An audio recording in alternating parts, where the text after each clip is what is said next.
Friends of the Point, this is your brother Joel. This edition is personal and special to me because I believe that God is speaking directly to me through this broadcast.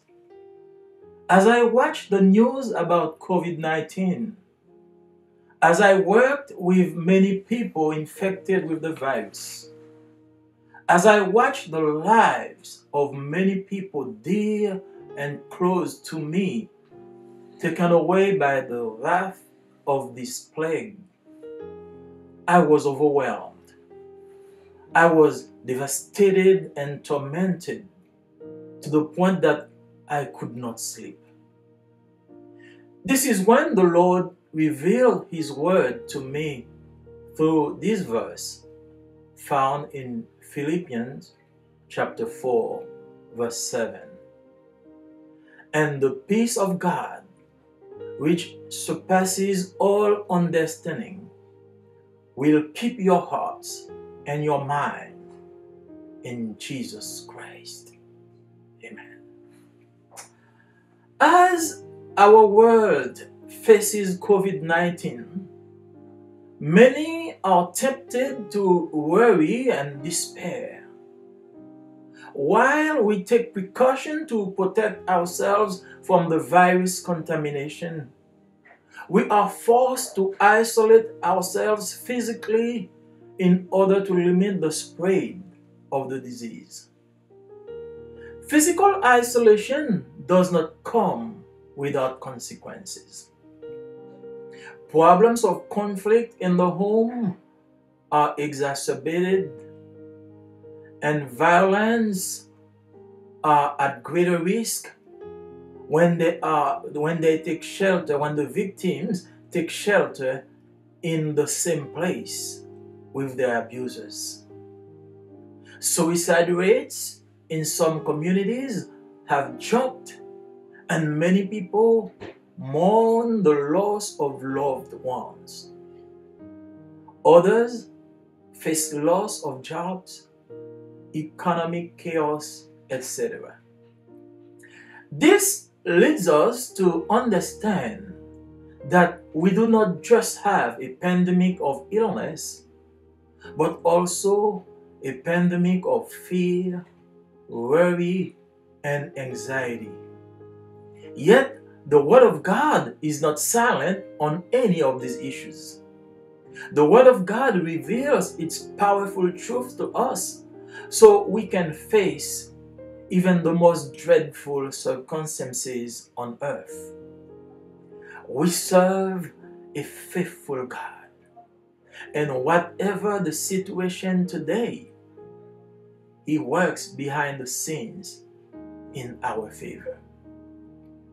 This is why Paul wrote in Philippians chapter 4, verse 11, "The peace of God, which surpasses all understanding, will keep your hearts and your minds in Jesus Christ."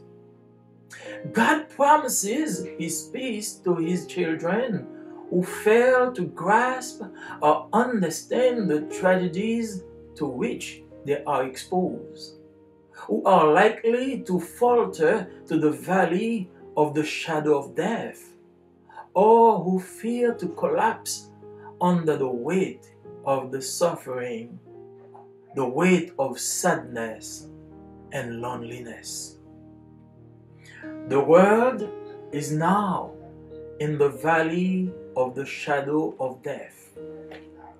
We are unable to protect our friends, to protect our parents, to protect our children, our wives, our husbands, who are dying right before our eyes. We are all shaken before this plague that is destroying lives mercilessly. Our finest minds and experts often seek to understand, to explain, and to respond, but to no avail. The peace of God leads beyond what we know, further than what we understand, higher than what we see. It is God's answer to our why.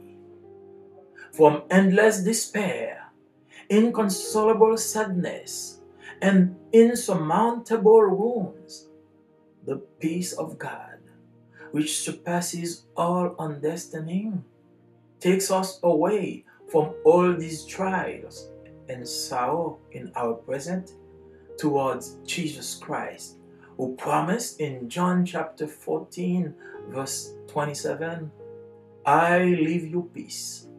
I give you my peace. I do not give you as the world gives. Let your heart not be troubled and not alarmed.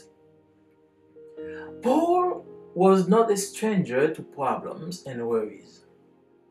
The Philippians to whom he wrote this epistle could attest to this because it was precisely in their city that he was arrested with his colleague Silas for having cast out a spirit of divination from a young woman. Acts chapter 16 verses 22 to 24. While in prison, Paul and Silas did not mourn, but they prayed and sang the praises of God. Acts 16 verse 25. Complaints, lamentation, and pity do not change a situation and never bring peace beyond all understanding. On the contrary, they make us more and more sad, more and more depressed. Praise does not change a situation, but praise changes us ourselves. It means that you can have peace of mind when it seems absurd to be at peace. When the world around you is troubled and anguished, when circumstances are beyond your control, when things don't go as you planned, you serve a God who never loses control. Amen. Mark chapter 4 relates an incident where Jesus was in a boat with his disciples. As they traveled, a great storm rose and the waves threw themselves into the boat. The disciples were all upset, but Jesus was sleeping. In fact, he was sleeping in the stern on the cushion of the boat when the disciple woke him up, saying, Master, do you not care that we are perishing? Having awakened, he got up, he rebuked the wind and said to the sea, Hush, be still. Amen. The wind stopped and it became perfectly calm. The disciples said to themselves, Who then is this that even the wind and the sea obey him? Verse 41, Acts 16. You who are listening to me now, the moment is the right time more than ever to seek God in prayer and to exalt Him through song and praise in order to enjoy the peace of God. The peace we are talking about is not temporary. This is not a limited peace, but this is a peace which is inexhaustible, unshakable, perfect, available at all times and in all ways, as Paul says in 2 Thessalonians chapter 3, verse 16. But now, how can we pursue and obtain this peace? To know this peace that human intelligence cannot understand, we must go through 3 points. First, we need to have humility. Isaiah 26 verse 12 says to us, Lord, you establish peace for us. All that we have accomplished, you have done it for us. Job 32 verse 8 says, but there is a spirit within people, the breath of the Almighty within them, that makes them intelligent. To obtain this peace, we must recognize that we are nothing. All of our accomplishments are the work of God. Give Him His place. Let Him be God. I repeat, let Him be God. Second, we must have a return to God. That means repentance. Job 22 verse 21 says, submit to God and you will have peace. Then things will go well for you. When we are attached to Jesus, we enjoy the peace of the heart, because He says in John 14 verse 27, I leave you peace. I give you my peace. I don't give it to you like the world gives. May your heart not be troubled and not alarmed. The third point, put your trust in God. John 16 verse 33, Jesus Himself said to us, I have told you these things that you may have peace in me. You will have tribulation in the world, but take heart, I have conquered the world. We must trust the prophecy and the promises of Jesus. We cannot waver at any wind, because our Lord never lies. Trust Him, because His statement of the prophet Isaiah in Isaiah 26:3 is an assurance for all who belong to Him. Isaiah says, the steadfast of mind you will keep in perfect peace, because he trusts in you. You and I cannot understand the depth of the peace of God, because it is beyond our understanding, beyond the scope of the human mind. But we can experience it in our lives if we open our lives to Jesus. I invite you to do that right now, because it is available to anyone who confesses that Jesus is God and the Prince of Peace. Now I will invite you to bow your head, and together we will go before the throne and seek the peace that surpasses all understanding. Father God, thank you for your peace. The peace that you promise. The peace that is beyond our mind, our understanding. The peace we cannot comprehend, but that comes just from you. So God, in the middle of this valley of shadow of death, we are tormented, we are overwhelmed, we are saddened because of sickness, because of the loss of our loved ones. But we come to you seeking the peace that only you can offer. So God, we yield to you. We open our hearts to you. We receive your peace. We ask all this in the name of Jesus. Amen. Now, in conclusion, dear brothers and sisters, I want to invite you to register on my Facebook page and my YouTube channel. Register to The Point by Joel Marseille at Facebook and YouTube channel. And you can also check my website, www.thepointbygm.com. You can also write me so I can answer any question that you have at thepointbygm@gmail.com. May God bless you richly and abundantly. Amis du Point, c'est encore votre frère Joël Marseille.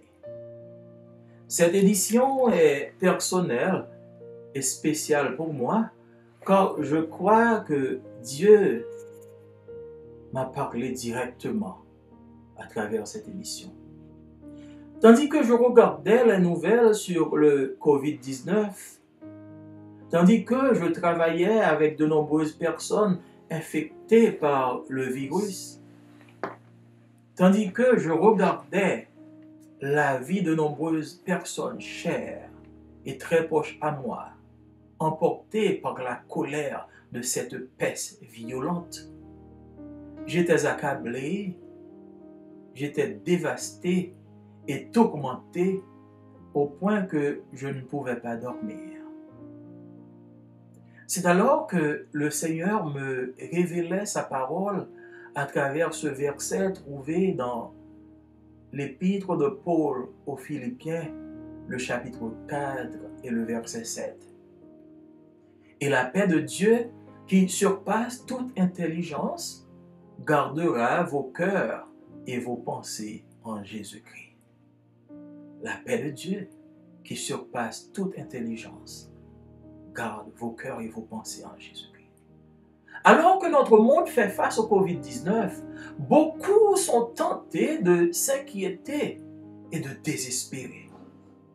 Tandis que nous prenons les précautions nécessaires pour nous protéger de la contamination du virus, nous sommes obligés de nous isoler physiquement en vue de limiter la propagation de la maladie. L'isolement physique ne vient pas sans conséquences. Les problèmes de conflit à la maison sont exacerbés et les victimes de violences courent maintenant de grands risques lorsqu'elles s'abritent sous le même toit que leurs agresseurs. Les taux de suicide dans certaines communautés ont augmenté, ont bondi d'un taux à un autre. Et de nombreuses personnes pleurent la perte de leurs proches. D'autres font face à la perte de leur emploi, le chaos économique, etc. Ceci nous amène à comprendre que nous n'avons pas juste une pandémie de maladie, mais aussi une pandémie de peur, une pandémie de soucis et d'inquiétude. Pourtant, la parole de Dieu n'est silencieuse sur aucune de ces questions. La parole de Dieu nous révèle ces puissantes vérités pour affronter même les circonstances les plus difficiles auxquelles nous sommes confrontés sur cette terre. Nous servons un Dieu fidèle et, quelle que soit la situation aujourd'hui, il travaille en coulisses en notre faveur.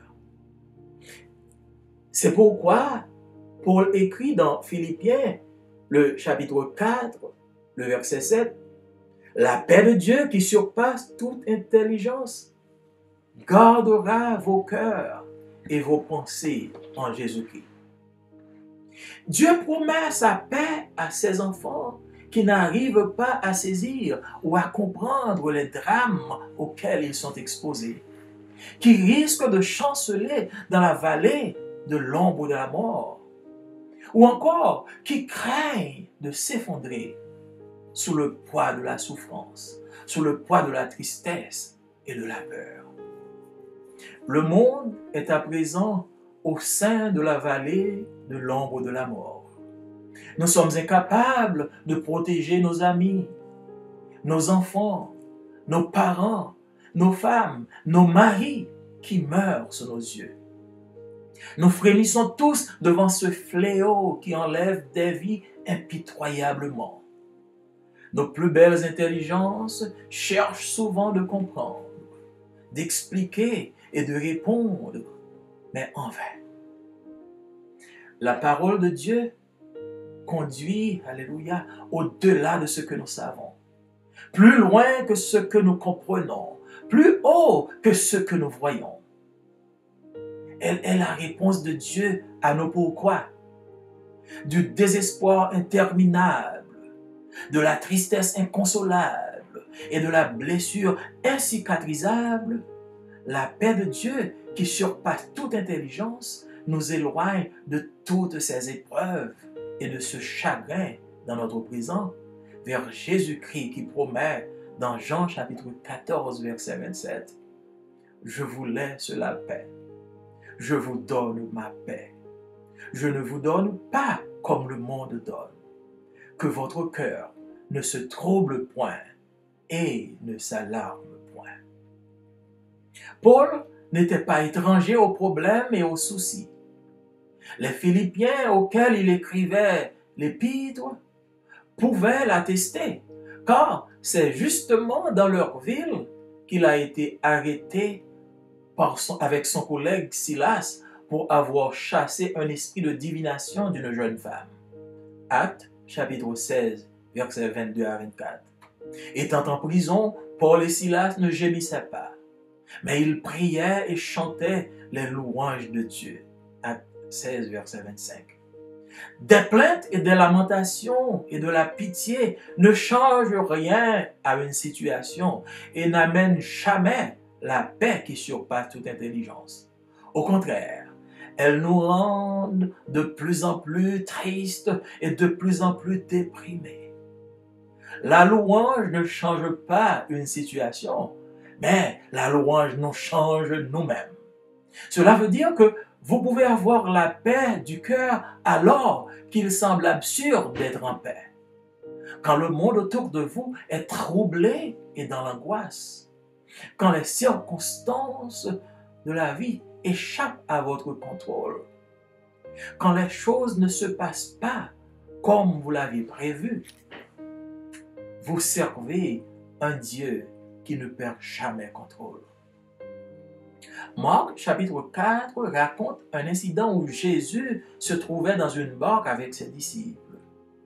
Tandis qu'il voyageait, il s'éleva un grand tourbillon et les flots se jetaient dans la barque. Les disciples étaient bouleversés, mais Jésus dormait paisiblement. En fait, il dormait à la poupe sur le coussin quand les disciples le réveillèrent pour lui dire « Maître, ne t'inquiètes-tu pas de ce que nous périssons ?» S'étant réveillé, il menaça le vent et dit à la mer « Silence, tais-toi !» Le vent cessa et il y eut un grand calme. Les disciples se dirent « Quel est donc celui-ci à qui obéissent le vent et la mer ?» Verset 41. Vous qui m'écoutez maintenant, c'est le moment plus que jamais de chercher Dieu dans la prière et de l'exalter à travers les chants et la louange, afin de jouir de sa paix. La paix dont nous parlons n'est pas une paix éphémère, ni limitée, mais elle est intarissable, inébranlable, juste, disponible en tout temps et de toute manière, comme le dit Paul dans 2 Thessaloniciens, chapitre 3, verset 16. Mais comment poursuivre et obtenir cette paix?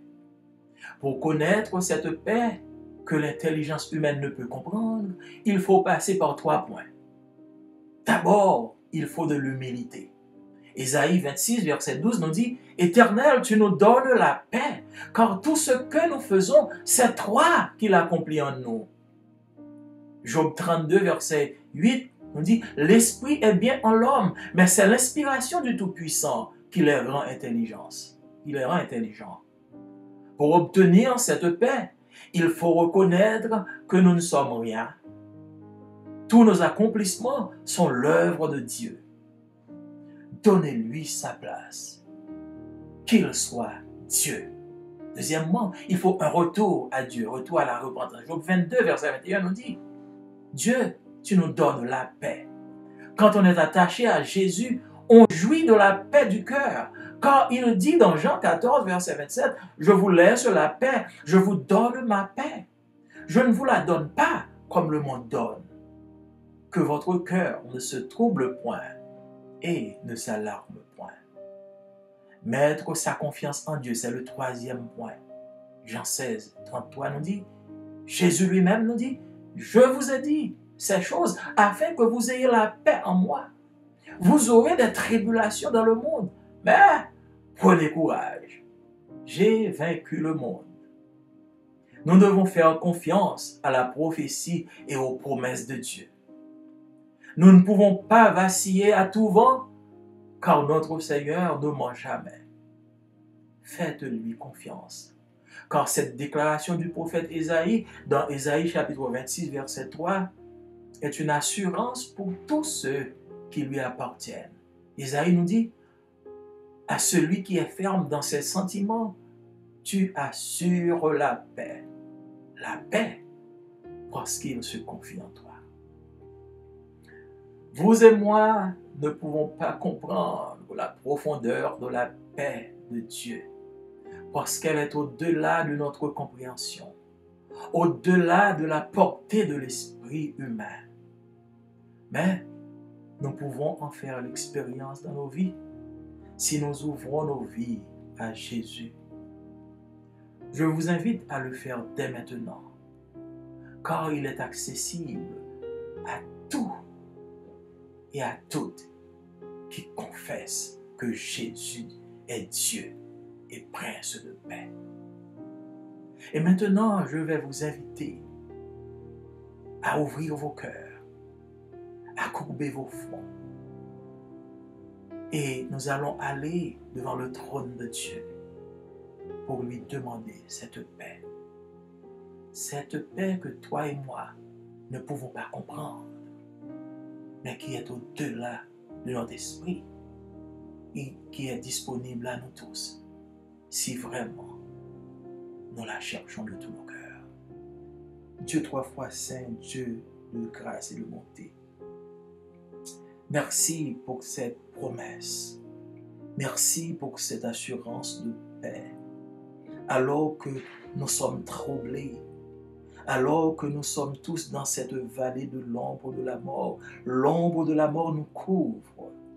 Nous sommes découragés, nous sommes attristés.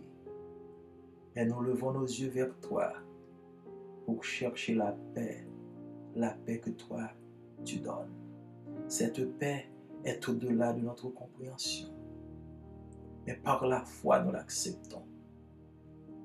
Car tu as dit, quand tu marches dans la vallée de l'ombre de la mort, tu n'as rien à craindre. Car ma houlette et mon bâton te rassurent. Donc Seigneur, merci pour ta paix. Nous la réclamons, non seulement sur nous, mais sur tous ceux qui nous écoutent. Au nom de Jésus, nous te prions. Amen. Et maintenant, chers amis, pour conclure, je veux vous inviter à vous inscrire sur ma page Facebook et sur YouTube à 2 points by Joël Marseille. Je vais également vous inviter à visiter notre site internet www.2points.bygm.com. Vous pouvez également nous écrire par courrier électronique à 2points.bygm@gmail.com.